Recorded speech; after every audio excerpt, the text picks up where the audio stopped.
Bien, bonjour à tous, merci d'être venus assister à cette session, ça fait plaisir de voir que la salle est remplie. Durant cette session, on va parler de l'outil disque et plus spécifiquement du management en couleur et avec des totems. Vous allez voir que c'est plus un sujet de management et un sujet de communication que vraiment technique. Donc si vous voulez réagir à tout ce qu'on va se dire, n'hésitez pas à utiliser les hashtags qui sont indiqués en bas. Donc merci bien sûr à tous les sponsors, comme il se doit. Il n'y aura pas de DFS sans les sponsors.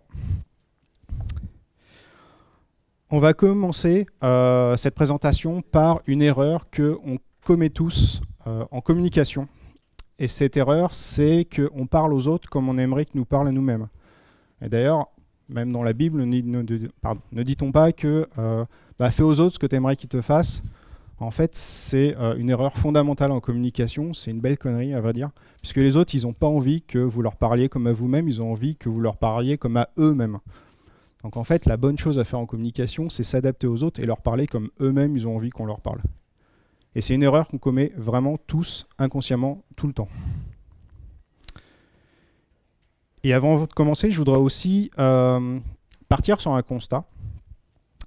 Ce constat, c'est qu'on est tous différents. C'est communément admis, je pense que personne a à redire là-dessus. On est tous différents. Et dans une équipe, on est tous des gens différents. On communique à notre façon, on se comporte d'une certaine façon, on pense d'une certaine façon. Et tous, voilà, on forme un tout, mais on est tous différents. Par contre, il y a quelque chose dans une équipe qu'on partage, c'est des objectifs, des buts.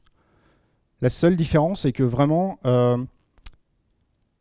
on va percevoir ces buts d'une façon différente. On va essayer de les atteindre d'une façon différente et ça peut engendrer parfois des conflits.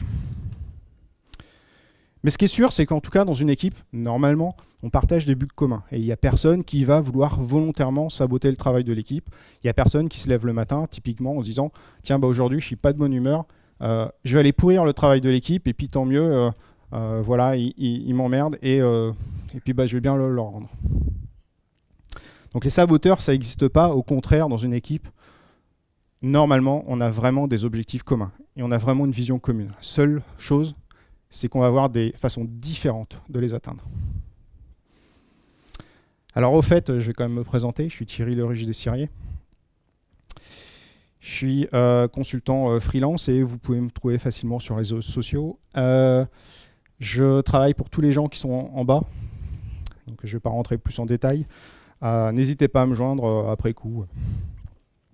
Donc de quoi on va parler durant cette session? D'abord, on va faire un mini-test, histoire de nous mettre dans l'ambiance et de comprendre de quoi on parle. Ensuite, on va voir quelque chose qui est très important, on va voir ce qu'est le disque et surtout ce que ça n'est pas. On va entrer dans le sujet du disque, on va voir plus précisément ce que c'est et on va voir à quoi correspondent les 4 lettres des ISC plus en détail. On va voir comment les profils sont en opposition et qu'est-ce qu'on peut faire par rapport à ça. On va voir comment justement on peut établir les profils, son propre profil et celui de ceux de son équipe. On va voir surtout à quoi ça sert et à qui ça sert. Et si je me débrouille pas trop bien, pas trop mal, normalement on devrait avoir quelques minutes pour des questions-réponses. Alors je vous propose 3 questions. Donc ça c'est la première. Essayez d'y répondre. C'est pour vous-même, il n'y a pas de bonne ou de mauvaise réponse. Vous répondez le premier truc qui vous vient à l'esprit. C'est pour vous. On ne va pas lever le bras ni quoi que ce soit. Essayez juste de répondre le plus vite possible. Donc quand vous pensez à un jeu auquel vous aimez jouer, est-ce que vous êtes plutôt un jeu de combat, comme les échecs, les dames ou le poker? Est-ce que vous êtes plutôt sur des jeux amusants, comme le Pictionary? Est-ce que vous êtes plutôt sur un jeu qui va se passer en groupe? Le Time's Up, le Loup-Garou, pour ceux qui connaîtraient. Est-ce que vous allez plutôt être dans un jeu de réflexion comme le Sudoku, le Puzzle? Je vous laisse juste 2 secondes, répondez le premier truc qui vous vient à l'esprit. Deuxième question. Si vous pensez à votre voiture idéale, concrètement, ce serait quoi? Ce serait plutôt une familiale, typiquement un monospace, quelque chose pour emmener votre famille. Est-ce que ce serait plutôt une voiture de course, une sportive ou un gros 4x4? Est-ce que ce serait plutôt une voiture fun, je ne sais pas, la dernière DS ou un cabriolet, un truc sympa? Ou est-ce que ce serait plutôt une voiture fiable, celle que vous aurez sélectionnée par rapport aux notes dans les magazines, par exemple? Donc voilà, 2-3 secondes, vous répondez le premier truc qui vous vient à l'esprit. Et dernière question, qu'est-ce qui vous caractérise le plus? Donc la façon dont vous-même vous voyez. Est-ce que vous sentez que vous êtes expansif, vous avez vraiment confiance en vous? Est-ce que vous avez plutôt l'esprit de compétition? Est-ce qu'au contraire, vous avez plutôt le goût de la perfection? Ou encore, est-ce que vous êtes plutôt quelqu'un d'attentionné ou de prévenant? Bon, essayez de garder en tête vos réponses, on y reviendra à la fin. Bon, il y a 3 questions, ça devrait être jouable. Alors, quand vous allez parler du disque en retour de conférence, en espérant que vous en parliez à vos collègues, il y a une chose par laquelle vous devez commencer, c'est qu'est-ce qu'est le disque et surtout qu'est-ce que ça n'est pas. Donc le disque, c'est un outil qui s'intéresse aux personnes et donc par extension aux équipes, et ça s'intéresse au comportement et à la communication, et à rien d'autre. Ça n'est en aucun cas un test de vie, donc ça ne va pas tester votre intelligence. Ça ne va pas vous juger, donc ça ne va en aucun cas dire cette personne a des bonnes valeurs ou des mauvaises valeurs. C'est même pas l'objet du disque. Ça va encore moins tester vos aptitudes dans un travail. Est-ce qu'il sera capable de faire tel travail ou pas? Encore une fois, ça ne parle pas de ça. Et votre santé mentale, encore moins. Si vous parlez du disque à vos collègues, il est vraiment important de commencer par ça et vous allez comprendre dans la suite. Parce que le disque, c'est de la psychologie comportementale. Ce n'est pas de la psychologie classique. Ça n'essaye pas de deviner ce que vous avez dans le cerveau. Par exemple, si quelqu'un parle fort, ça va dire « cette personne parle fort ». Ça ne va pas dire, c'est l'exemple que je donne tout le temps, « cette personne parle fort parce que dans sa petite enfance, blablabla ».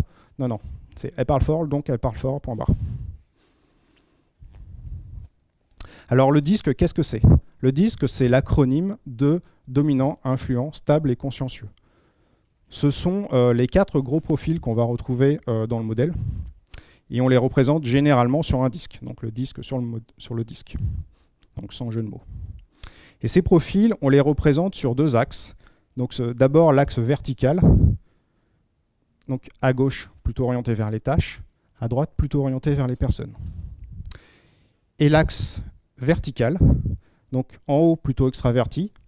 Donc extraverti, c'est quelqu'un qui domine son environnement, qui se sent supérieur à son environnement. Et en bas plutôt introverti. Donc introverti, c'est plutôt quelqu'un qui est dominé par son environnement, qui ne domine pas son environnement, qui le subit plus qu'il ne le domine. Donc ce que je vais vous présenter dans la suite, c'est la caricature de chacun de ces profils. Pour l'instant, vous ne savez pas encore dans quel profil vous êtes. Sachez juste que vous serez normalement la composition de ces 4 profils, avec plus ou moins de force dans chacune de ces couleurs. Donc là, je vais vraiment vous présenter la caricature. Et c'est très rare qu'on ait des profils qui correspondent à ça. Donc d'abord, le dominant. Le dominant, on le représente généralement avec la couleur rouge. Donc le rouge comme le feu, les pompiers, etc. Moi, je le représente aussi avec l'éléphant. Vous allez comprendre pourquoi. Donc le dominant, il est en haut à gauche de la roue. Ça veut dire qu'il est extraverti et plutôt orienté vers les tâches. Le dominant, c'est quelqu'un qui a une vision macro. Typiquement, c'est quelqu'un qui ne s'embarrasse pas des détails. Quand il est dans un projet, il aime bien avoir une vue d'ensemble, mais il n'aime pas trop aller dans les détails. Les détails, ce n'est pas quelque chose qui va vraiment l'intéresser. Ça le fait même un petit peu fuir. Par contre, il aime bien dominer un petit peu l'ensemble. Il aime bien vraiment avoir une vue d'ensemble. C'est quelqu'un qui est franc. Généralement, dans sa communication, il dit les choses sans chercher à les atténuer. Il y va franco. Il n'essaye pas de tourner autour du pot. Il est vraiment franc et même souvent trop franc. Alors évidemment, je ne l'ai pas dit, mais il n'y a pas de qualité ou de défaut dans les profils. Mais on peut dire de façon générale que vous avez les qualités de vos défauts et les défauts de vos qualités. Donc ça, c'est une généralité. Le dominant, s'il y a un truc qui le motive vraiment, c'est les challenges. Si un dominant, vous lui confiez une tâche et que la tâche, franchement, c'est pas intéressant, il n'y a pas de challenge, c'est juste fait, archi refait, ça ne va pas l'intéresser. Vous n'allez pas le motiver, il va le faire parce qu'il faut le faire, Mais voilà, ce sera sans entrain, sans passion et pas forcément dans les meilleures conditions. Si au contraire, c'est quelque chose vraiment de novateur avec un vrai challenge, il va se donner à fond pour y arriver. C'est quelqu'un qui va droit au but.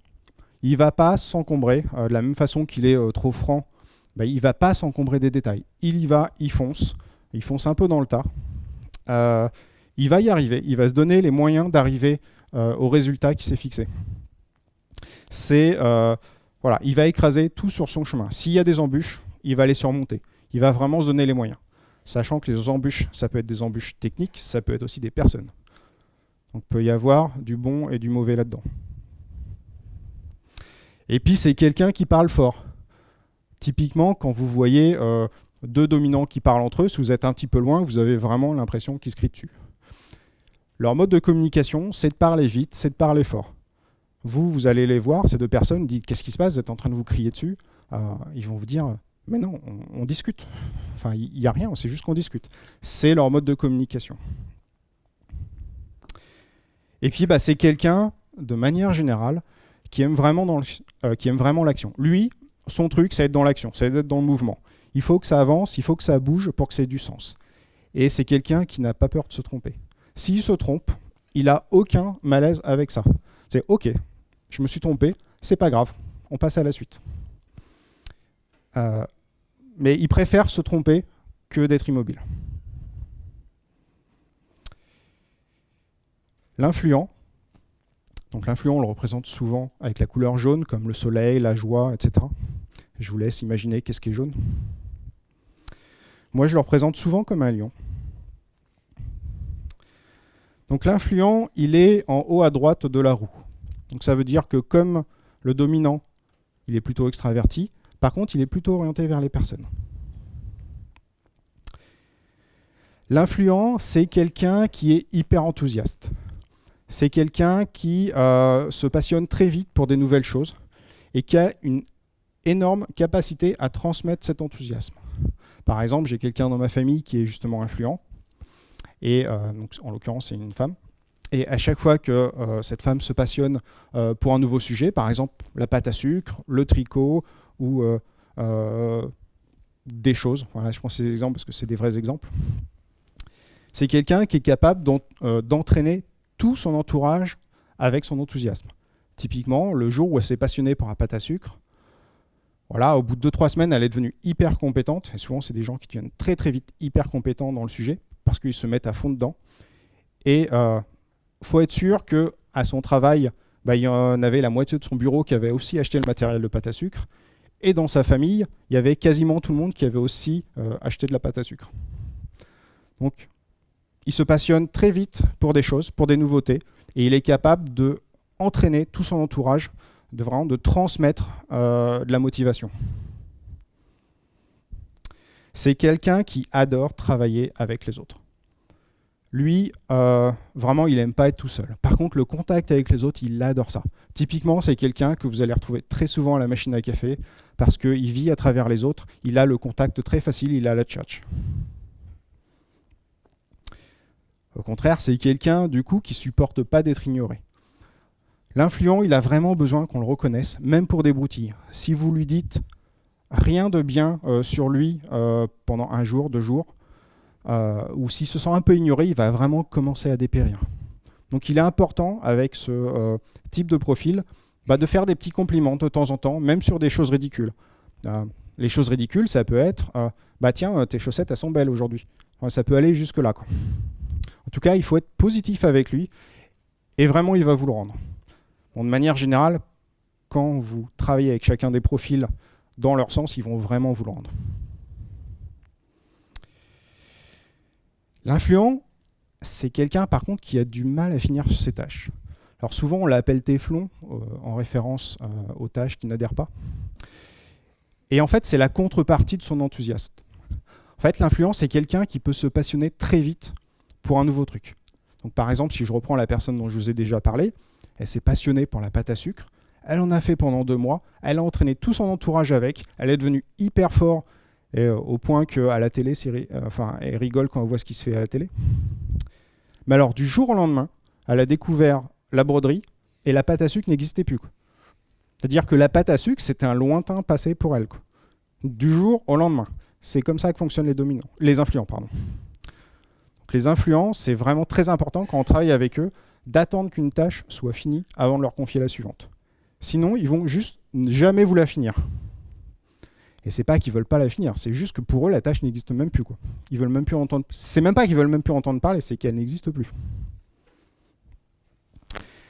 C'est quelqu'un qui délègue beaucoup. L'influent, c'est le champion dans une entreprise.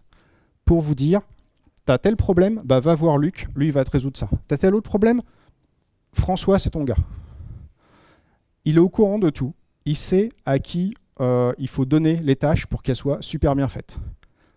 Il y a aussi une contrepartie, c'est que des fois il a du mal à comprendre que quand on lui délègue quelque chose à lui, on attend que ce soit lui-même qui le fasse.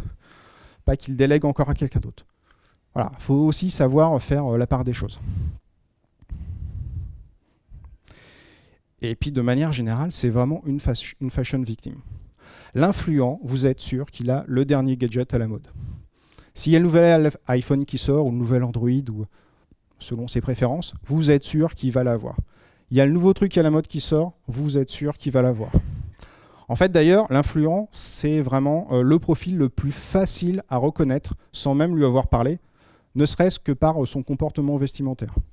L'influent, de manière générale, il est toujours très classe, mais ça peut se traduire de deux façons. Soit il a vraiment le dernier costume à la mode, hyper chic, vraiment un truc de couturier, soit au contraire, il est complètement décalé, quoi. Il va, alors moi je pense toujours à l'ancien Doctor Who, avec le nœud papillon, enfin vraiment des couleurs flashy dans tous les sens. En tout cas, il passe pas inaperçu. Et il s'adapte généralement hyper bien à son entourage.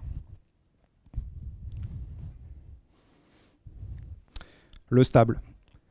Le stable, on le représente avec la couleur verte. Donc là, le vert, la nature, l'herbe, c'est paisible. Et moi, je le représente aussi comme un loup, vous allez comprendre pourquoi. Donc le stable, il est en bas à droite de la roue disque. Ça veut dire que comme l'influent, il est plutôt orienté vers les personnes. Et par contre, il est plutôt introverti. La grosse différence qu'on va avoir sur l'orientation par rapport aux personnes entre l'influent et le stable, c'est que l'influent, ce qu'il aime par rapport aux personnes, c'est plutôt le processus de communication avec les personnes. Alors que le stable, ce qu'il va aimer avec les personnes, c'est plutôt les personnes que le processus. Donc l'influent, c'est quelqu'un qui parle doucement. Le stable, c'est quelqu'un qui parle doucement. Quand vous parlez à un stable au téléphone, vous êtes sûr qu'à un moment ou un autre, vous allez être obligé de lui demander d'hausser le ton. Et au téléphone, un stable, vous ne l'entendez pas, même quand vous mettez le son à fond. Quand un stable prend la parole en réunion, vous êtes sûr que quand l'équipe est un peu formée, tout le monde va se taire parce que déjà, il ne parle pas souvent. Et quand il parle, s'il y a du bruit, vous n'allez pas l'entendre. Et en général, quand il parle, ce n'est pas pour dire des conneries. C'est quelqu'un qui ne supporte pas d'être stressé. Ce qui va faire une hyper grosse différence avec le profil dominant qui est son opposé. Le profil dominant, il est dans l'action. Il aime que ça aille vite, il aime que ça trace. Le stable, il ne fonctionne pas du tout comme ça. Le stable, vous lui donnez de l'information, il a besoin de quelques secondes, de quelques minutes, voire quelques jours pour digérer l'information. Il a besoin que ça travaille en lui pour être capable de réagir. Autant le dominant, vous lui parlez, il répond du tac au tac. Autant le stable, vous lui parlez, vous êtes sûr qu'il faut lui laisser quelques minutes pour qu'il réponde. Et il ne faut surtout pas le stresser. Si vous le stressez, vous allez le bloquer. C'est-à-dire que si vous le pressez, vous le harcelez, c'est même pas qu'il va mal le prendre. Il va bugger. Alors, le stable, il fait passer les autres avant lui-même. C'est vraiment son leitmotiv. Il y a un truc auquel le stable ne peut pas résister, c'est quand vous lui demandez son aide.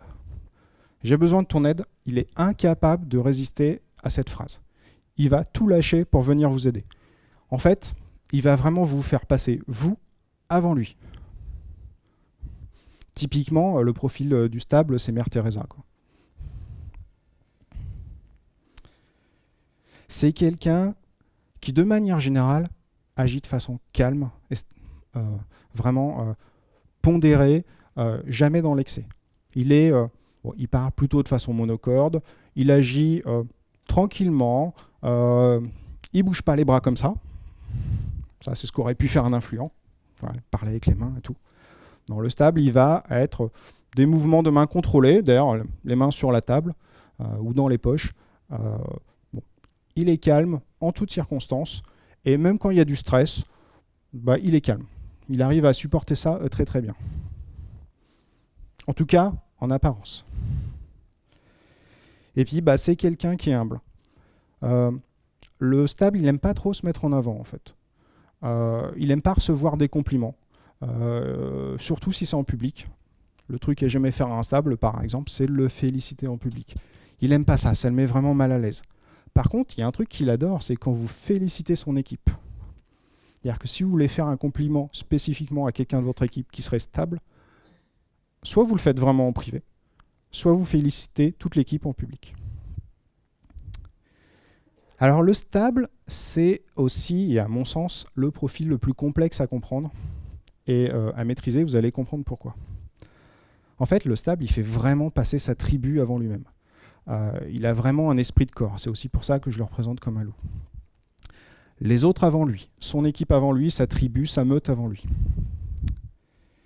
Il est calme, il ne sort pas de ses gonds. Vous pouvez lui crier dessus, il ne va pas réagir. Il y a juste deux choses à ne jamais faire avec le stable. C'est 1, il ne faut pas franchir la limite. En gros, il ne faut pas la goutte d'eau qui fait déborder le vase. Si le vase déborde, le stable, en fait, il ne sait pas faire dans la demi-mesure. Il va passer de agneau à démon. En gros, le stable, c'est quelqu'un qui est tout doux la plupart du temps, sauf quand vous dépassez la limite. Et dans ce cas-là, quand vraiment il y a un truc qui ne va pas, il va se transformer. Et là, le stable, c'est votre pire cauchemar. Il va être ingérable, il ne va pas faire dans la demi-mesure. Alors, on a souvent cette anecdote, enfin, ceux qui connaissent le disque, d'un chef de projet qui était stable et qui devait faire une petite remontrance à un de ses collaborateurs. Donc une petite remontrance, n'importe quel autre profil aurait compris, ça va durer 5 secondes, ça va être une petite tape sur l'épaule, c'est un petit recadrage gentil. Le stable, c'est pas comme ça qu'il fonctionne. Le gars, il l'a pris en réunion, il l'a démoli. Ça a duré 2 heures, le mec il est parti, il pleurait quoi. Il sait pas faire dans la demi-mesure. Le stable, alors moi j'ai aussi souvent tendance à dire, le stable, s'il se bat, c'est pas pour blesser ou pour faire mal. Le stable, quand il se bat, c'est pour tuer.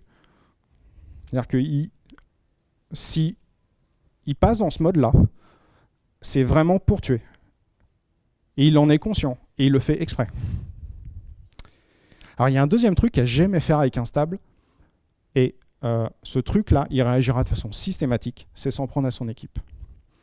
Si publiquement, vous en prenez à un membre de sa tribu, le stable, il va automatiquement réagir.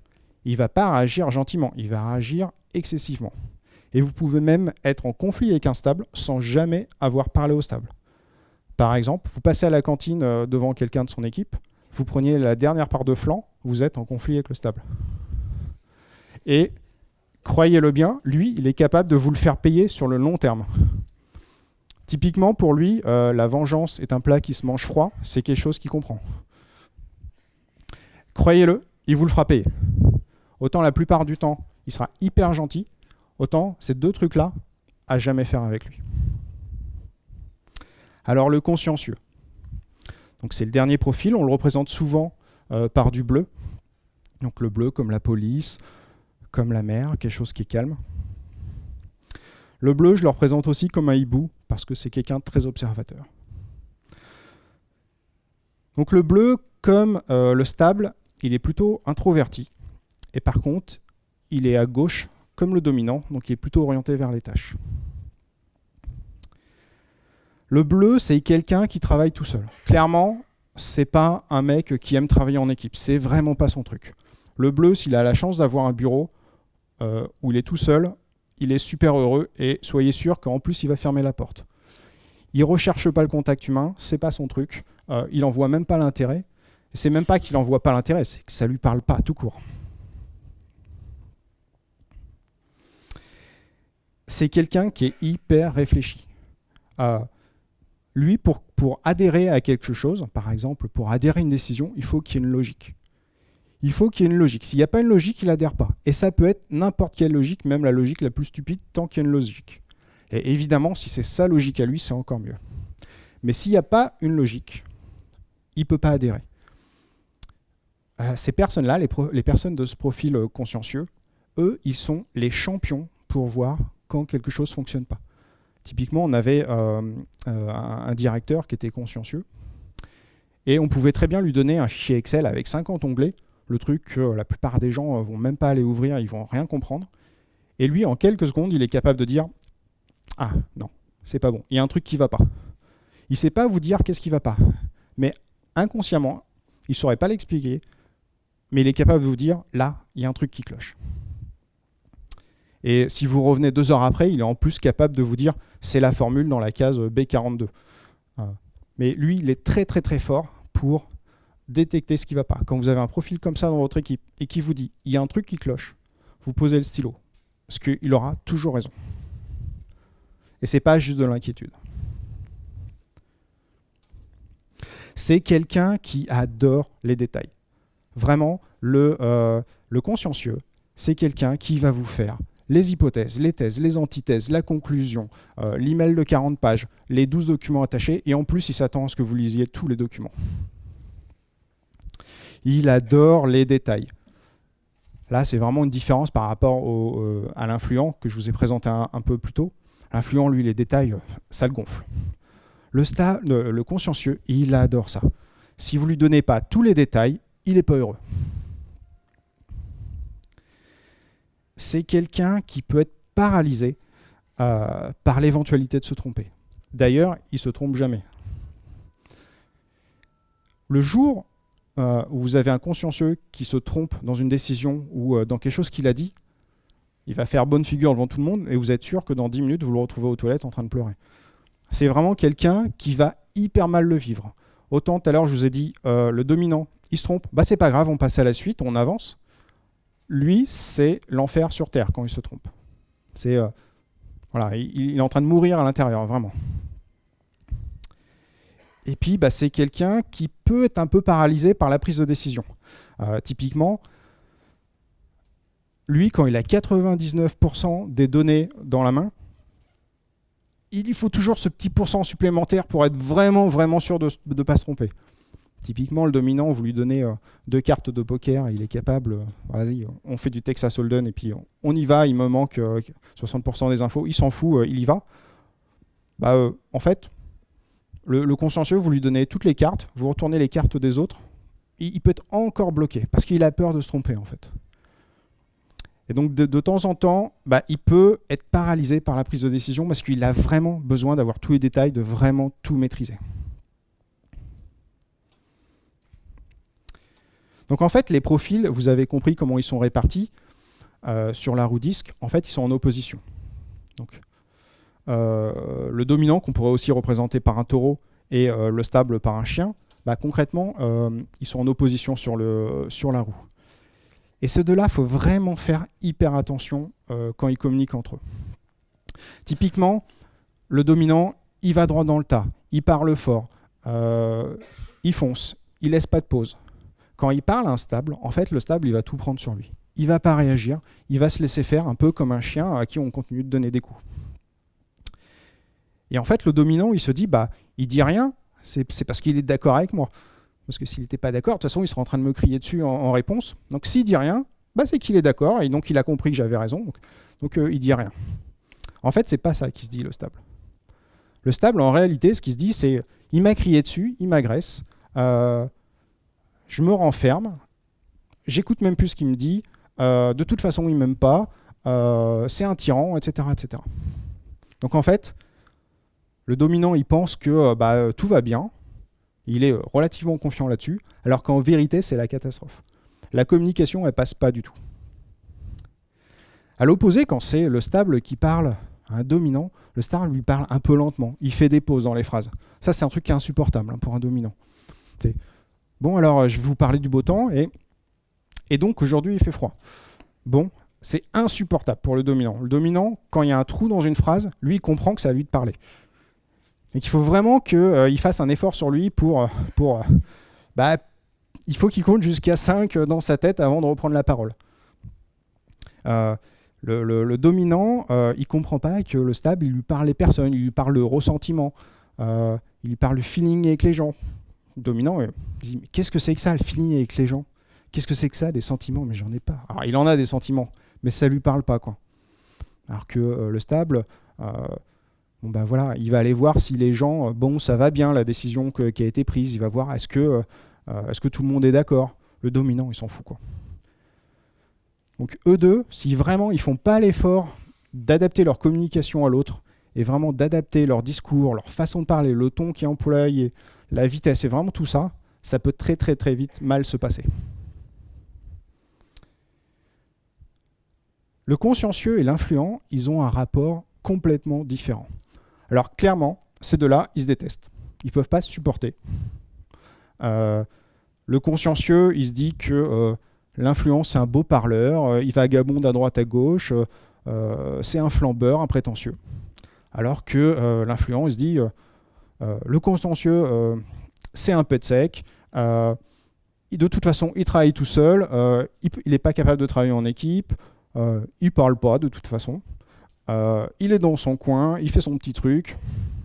Bon, clairement, ils sont vraiment sur deux longueurs d'onde différentes, mais c'est pas grave.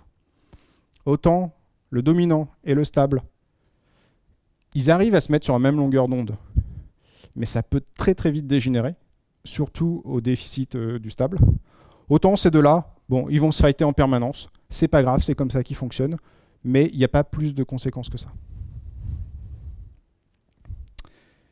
Alors, comment est-ce que vous pouvez établir le profil d'une personne? Si vous êtes sur une relation long terme, c'est relativement facile parce que vous avez appris à vous connaître. Et encore, ça ne suffit pas forcément. Si vous êtes sur une relation à court terme, vous ne connaissez pas encore les personnes, par exemple, c'est une nouvelle équipe qui vient d'être constituée, bah, vous ne pouvez pas savoir comment les gens fonctionnent en quelques minutes, sauf si vraiment vous êtes un expert de la communication. Donc il y a des tests qui existent sur Internet, j'en connais qu'un seul de gratuit, c'est celui que je vous ai mis au tableau. Il dure entre 5 et 10 minutes, c'est 25 questions, il n'y a pas de pub, il n'y a pas de spam, il n'y a rien du tout. Il est gratuit et il suffit largement pour au moins la plupart des cas. Alors, qu'est-ce qu'on va avoir comme résultat sur des tests DISC? De manière générale, on va avoir une note dans chacun des 4 gros profils. Donc une note en D, en I, en S et en C. Et en fait, vous êtes un ensemble de notes sur chacun de ces profils. C'est très rare que quelqu'un soit à 100% de ses points sur un profil en particulier. Ça peut arriver, hein, c'est pas délirant, ça reste très rare.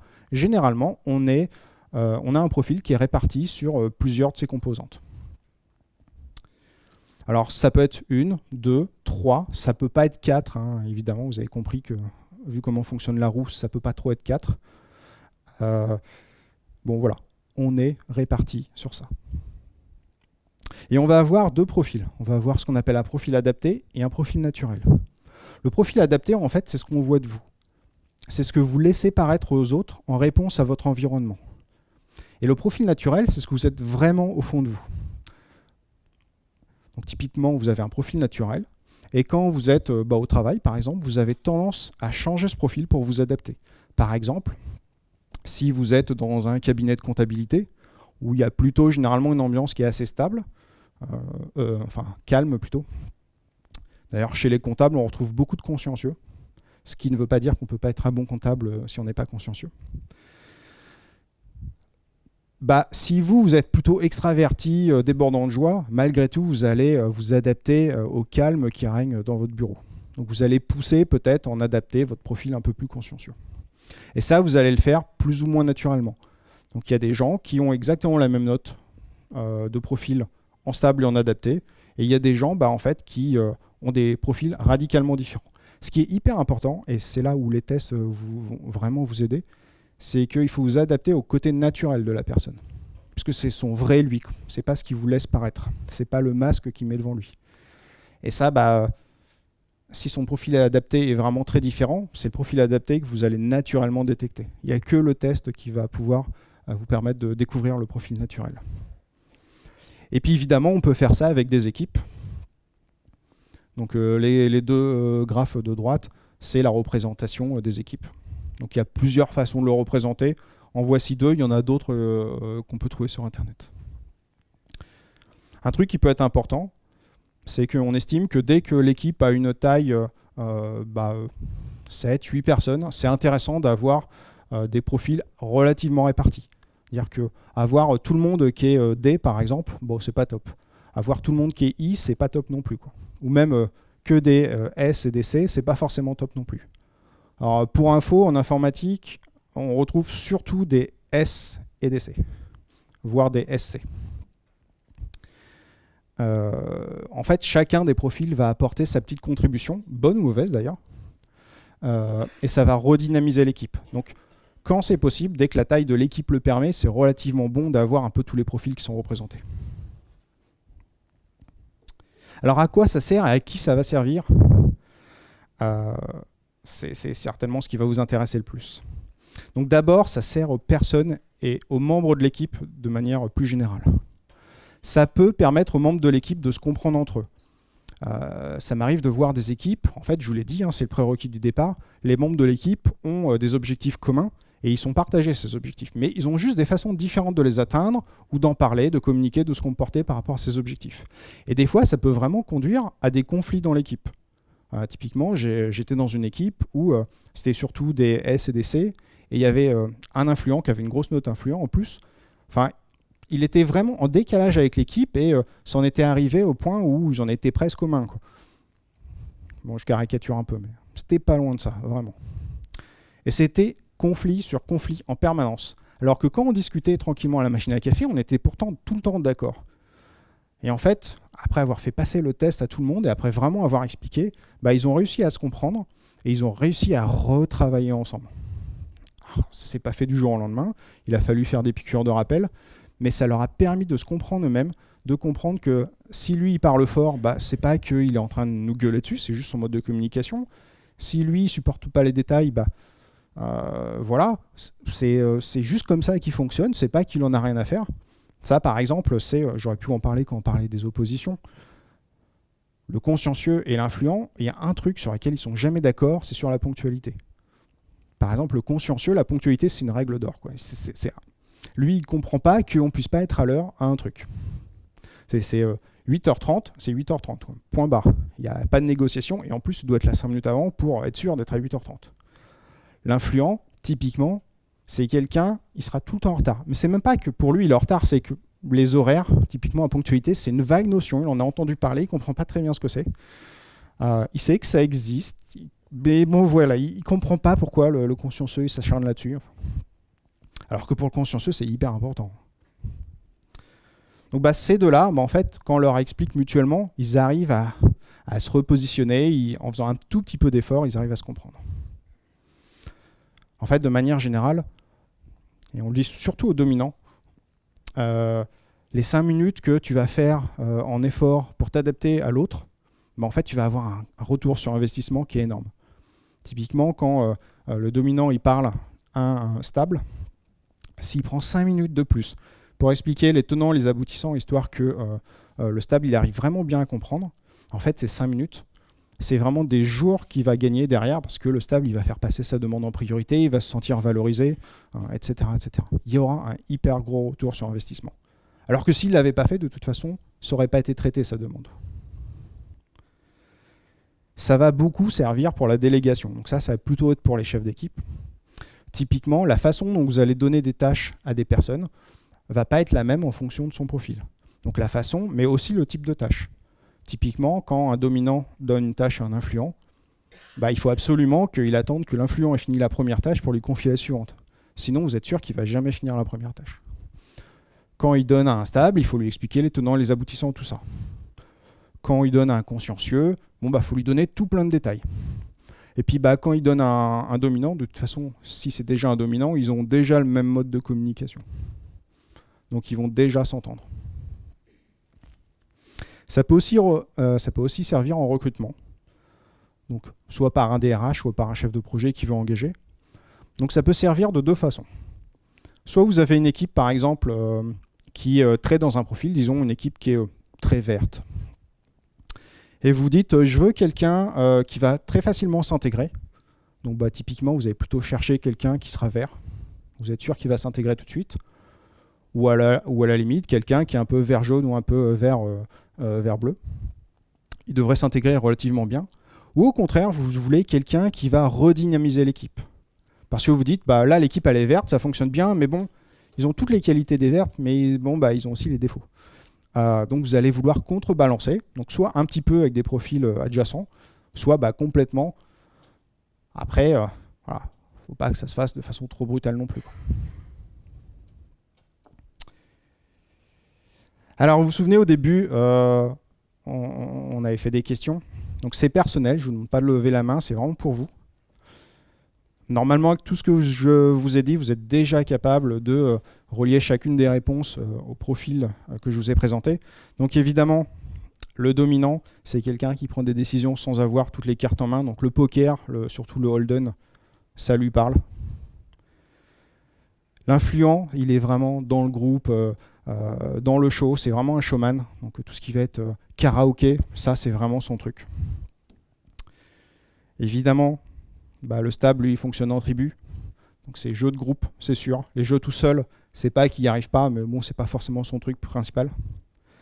Et puis bah, de toute façon, le consciencieux, il est plus dans la réflexion. Pour les voitures, bon, bah, c'est un peu pareil. Le dominant, il aime que ça aille vite, il aime que ça trace. Il aime vraiment la force, la vitesse. L'influent, lui, il aime quand c'est sympa. Voilà. Donc conduire en cabriolet, c'est quand même sympa. La dernière voiture à la mode. Le stable, bah, évidemment, lui, il a la voiture pour trimballer sa tribu. Et puis bah, le consciencieux, lui, il aura préféré la voiture qui a reçu la meilleure note dans le magazine, pour peu qu'il puisse se l'acheter, bien sûr. Alors cette question, souvent, elle n'est pas évidente. Si vous avez tendance à vous dire la voiture préférée de tout le monde, c'est forcément la Ferrari. Mais en fait, quand vous êtes vraiment dans ces autres profils, c'est pas le cas. C'est-à-dire que le stable, il va vraiment préférer le scénic. La Ferrari, ça le fait pas rêver, quoi. Enfin, ouais, bon, c'est sympa, mais ce qui vraiment lui plairait, ce serait le scénic. Donc évidemment, le dominant, il est tout le temps dans le combat avec les autres. L'influent, bah, il aime se mettre en avant, il est confiant, c'est la joie. Hein. On l'a assez dit. Le stable, bah, je vous ai dit, c'est Mère Teresa. Donc lui, il va être dans l'aide aux autres. Et bah, évidemment, le consciencieux, lui, il a vraiment le goût de la perfection, quoi. Donc tout ça, c'est bien. Mais comme je vous l'ai dit, tout le monde est à cheval sur 1, 2, 3 profils. Donc la vérité, elle n'est pas si simple que ça. Et il ne suffit pas d'avoir identifié le profil d'une personne et son propre profil. D'ailleurs, souvent, les gens, quand ils font le test, ils sont même surpris de leur propre profil. En fait, vous avez différents types d'influents. Vous avez des petits influents, des influents croisés avec d'autres profils. C'est pas si simple que ça. En fait, vous avez énormément d'indices qui vous disent telle personne est plutôt dans tel profil. Après, il ne faut pas mélanger les indices. Si l'indice qui vous a permis de dire que quelqu'un était dominant, c'était qui parle fort, c'est pas pour autant que l'indice, il aime prendre des risques, aurait été valide pour cette personne. Donc, voilà, à prendre quand même avec des pincettes. Je vous propose quelques liens. Donc d'abord, le lien où vous pourrez retrouver le test gratuit, c'est le seul que je connais. Il est en français. Si vous en connaissez d'autres, ça m'intéresse. Je vous recommande un très très bon podcast qui s'appelle Outils du manager.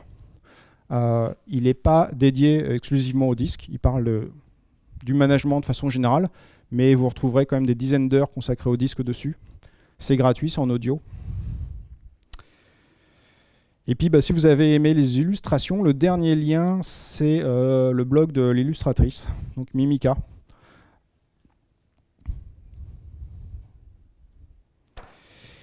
Et en complément, un truc que je vous conseille, donc suite à cette présentation, c'est évidemment de faire le test gratuit. Ça ne mange pas de pain, ça prend 5-6 minutes, et vous aurez peut-être des surprises sur vous-même et certainement sur votre équipe. Vous pouvez aussi télécharger sur le site les mementos gratuits. Donc pour ceux qui les ont pris, j'en avais laissé quelques-uns avant la session. Donc bah, ceux qui les ont pris, ils les ont déjà. Sinon, il reste encore des cartes que vous pouvez prendre dans la suite. C'est gratuit, ça s'imprime au travail tout simplement. Donc voilà, bah, merci à vous.